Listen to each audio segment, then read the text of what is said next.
ফাইবারে কাজ শুরু করার আগে আপনার যা জানা দরকার। হ্যালো এভরিওয়ান, আজকে আমি এমন একটা বিষয় নিয়ে কথা বলবো যা হাজারো নতুন ফ্রিল্যান্সারের মাথায় প্রতিদিন ঘুরে বেড়ায়। ফাইবার কাজ শুরু করার আগে আসলে কী জানা দরকার, কারণ রিয়েলিটি হলো অনেকে ফাইবার অ্যাকাউন্ট খুলেই ভাবে আজকে গিগ দিলাম, কাল থেকে অর্ডার আসবে।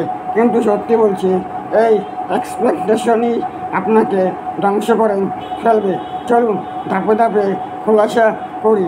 ফাইবার শুরু করার আগে আপনাকে কোন জিনিসগুলি জানা দরকার, কীভাবে মানসিকতা তৈরি করতে হবে, আর কোন ভুলগুলি এড়িয়ে চলতে হবে।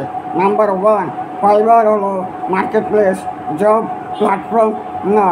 প্রথমেই মনে রাখবেন, ফাইবার কোনো জব ওয়েবসাইট না। এখানে কেউ আপনাকে মাসিক স্যালারি দেবে না। এখানে আপনি একটা মার্কেট প্লেসে আপনার সার্ভিস তুলে ধরবেন। ক্লায়েন্ট যদি আপনার সার্ভিস ভ্যালু বুঝে তাহলে অর্ডার দেবে। মানে ফাইবার শুরু করার আগে বুঝতে হবে এটা জব অ্যাপ্লাই সিস্টেম না, বরং বিজনেস সেট আপ সিস্টেম। আপনি এখানে এক ধরনের দোকান খুলছেন। দোকান সুন্দর না হলে লোক আকর্ষণ হবে কেন? নাম্বার 2, স্কিল ছাড়া ফাইবার শূন্য। অনেকে ভাবে আমি এখানে ভালোভাবে কিছু না পারি না, আগে ফাইবারে অ্যাকাউন্ট খুলে ফেলি। শুনেন, ফাইবারে অ্যাকাউন্ট থাকা মানেই আপনি ফ্রিল্যান্সার হয়ে গেছেন, এটা ভুল ধারণা। ফাইবারে সফল হতে হলে একটা প্র্যাকটিক্যাল স্কিল লাগবে, হোক সেটা graphic design, video editing, content writing, web development, SEO।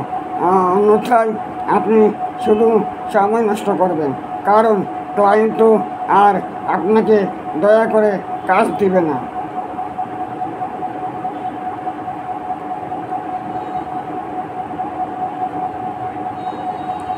Number 3, প্রতিযোগিতা বুঝতে শিখুন।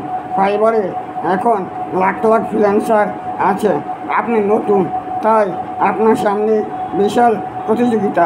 এই প্রতিযোগিতা এড়াতে উপায় হলো নিশ সিলেক্ট করা, লো কম্পিটিশন, কিওয়ার্ড খুঁজে গিগ বানানো, কোয়ালিটি দিয়ে নিজেকে আলাদা করা। উদাহরণস্বরূপ লোগো ডিজাইন লিখে গিগ বানালে আপনি লাখো গিগের ভিড়ে হারিয়ে যাবেন। কিন্তু minimalist logo design for real estate business লিখলে আপনি একটা নির্দিষ্ট ক্লায়েন্ট গ্রুপ টার্গেট করতে পারেন।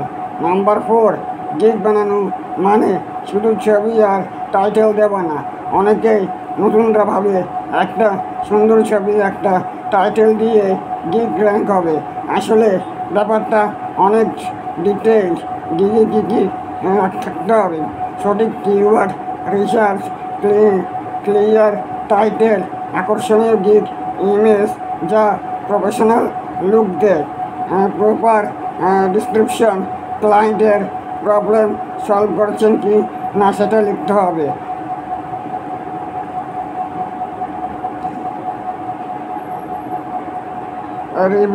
রিলেভেন্ট FAQ অ্যাড করতে হবে, ভিডিও অ্যাড করা যদি সম্ভব হয়। এগুলি না জানলে আপনার গিগ সার্চ রেজাল্টে উঠবেই না। নাম্বার 5, ফাইবার এর অ্যালগরিদম আপনার বস। এটা মাথায় রাখুন, ফাইবারে কাজ করতে হলে আপনাকে ফাইবারের অ্যালগরিদম সাথে ফ্রেন্ডলি হতে হবে। মানে কি, ফাইবার সেই গিগগুলিকে বেশি শো করে যেগুলি ক্লায়েন্ট সন্তুষ্ট থাকে।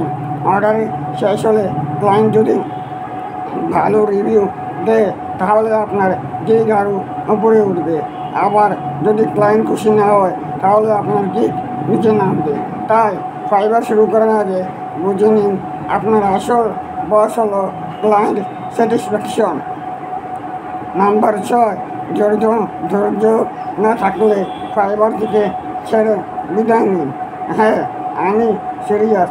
ফাইবারে কোনো গেট রিচ কুইক প্ল্যাটফর্ম না। আপনি যদি ভাবেন অ্যাকাউন্ট খুললে এক সপ্তাহে অর্ডার পাবেন, তাহলে ফাইবার আপনার জন্য না। এখানে সাফল্য আসতে 3 মাস, 6 মাস, এমনকি 1 বছর লাগতেও পারে। তাই ফাইবার শুরু করার আগে ধৈর্যকে নিজের ধৈর্যের সাথে নিয়ে নিজেকে রুটিন নিয়ে লেগে থাকতে হবে। Number 7, communication skill. Number 7, communication skill success কি। ধরে নিন আপনি কোনোভাবে প্রথম অর্ডার পেয়ে গেলেন, এমন যদি ক্লায়েন্টের সঠিকভাবে উত্তর দিতে না পারে, ডেলিভারি প্রসেস বুঝতে না পারে, তাহলে ক্লায়েন্ট আর ফিরবে না। তাই ফাইবার শুরু করার আগে বেসিক ইংলিশ কমিউনিকেশন প্র্যাকটিস করুন। কাস্টমারের সাথে ভদ্রভাবে কথা বলুন। বেশি টেকনিক্যাল শব্দ না ব্যবহার করে ক্লিয়ার করে এক্সপ্লেন করুন। সবসময় পজিটিভ টোনে উত্তর দিন।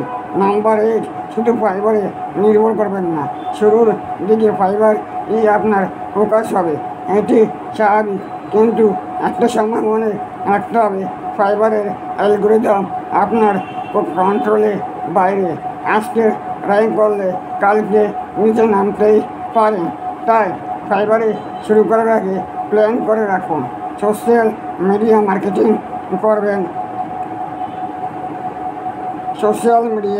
মার্কেটিং করবেন, পোর্টফোলিও ওয়েবসাইট বানাবেন, লিঙ্কডইন অ্যাপর থেকে কাজ নেওয়ার চেষ্টা করবেন।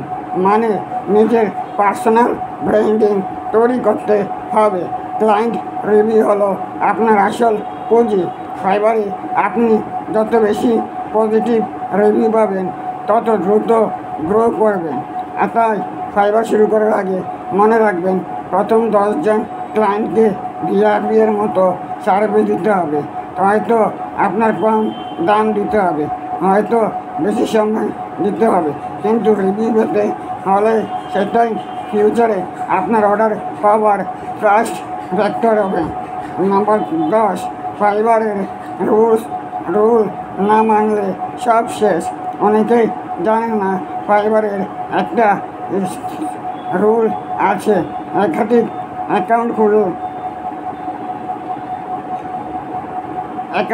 অ্যাকাউন্ট খুললে ব্যান, ক্লায়েন্টের বাইরে নিয়ে গিয়ে কাজ করলে ব্যান, মিথ্যা তথ্য দিলে ব্যান। তাই ফাইবারে শুরু করার আগে ফাইবারের টার্ম অফ সার্ভিস পড়ে নিন, কারণ একসাথে অ্যাকাউন্ট ব্যান হলে আপনার সব পরিশ্রমই পানিতে চলে যাবে। Number 11 number, skill plus marketing equal to সাফল্য। ফাইবার শুরু করার আগে বুঝে নিন, শুধু স্কিল থাকলেই হবে না, আপনাকে নিজের স্কিলকে সঠিকভাবে মার্কেট করতে জানতে হবে। যেমন ক্লিক থাম্বনেইলে, আই ক্যাচিং ডিজাইন, ডিসক্রিপশন এবং প্রবলেম সলভ অ্যাপ্রোচ। পার্সোনাল পোর্টফোলিওতে বেস্ট ওয়ার্ক শো করা, সোশ্যাল মিডিয়াতে নিজের কাজ শেয়ার করা, স্কিল প্লাস মার্কেটিং মিলে তবেই ক্লায়েন্ট আসবে। নাম্বার 12, মানসিক প্রস্তুতি নিন। মানসিক প্রস্তুতি দিন। সবশেষে একটা কথাই বলা, ফাইবারে জার্নি শুরু করার আগে আপনাকে মানসিকভাবে প্রস্তুত থাকতে হবে। আপনি হঠাৎ রাতারাতি সাকসেস পাবেন না। অনেক সময় বিগ র্যাঙ্ক নাও করতে পারে, ক্লায়েন্ট অনেক সময় কঠিন হতে পারে, কিন্তু এগুলিও ফ্রিল্যান্স লাইফের অংশ। যদি মানসিকভাবে স্ট্রং থাকেন, তাহলে ফাইবারে আপনাকে সত্যি একটু সুন্দর র্যাঙ্কিংয়ে দিতে পারবে। সো ফাইবারে কাজ শুরু করার আগে সবচেয়ে বড় জিনিস হলো সঠিক এক্সপেকটেশন সেট করা। আপনি যদি ফাইবারকে জব প্ল্যাটফর্ম ভাবেন, ধ্বংস হবেন। আপনি যদি ফাইবারকে একটা বিজনেস হিসেবে দেখেন, সময় দেন, শিখেন, তাহলে ফাইবার আপনাকে ফ্রিল্যান্সিং জগতে সবচেয়ে বড় সুযোগ করে দিবে। আশা করি বুঝতে পেরেছেন। ভিডিওটি ভালো লাগলে চ্যানেলটি সাবস্ক্রাইব আর একটা লাইক দিয়ে সাথেই থাকুন।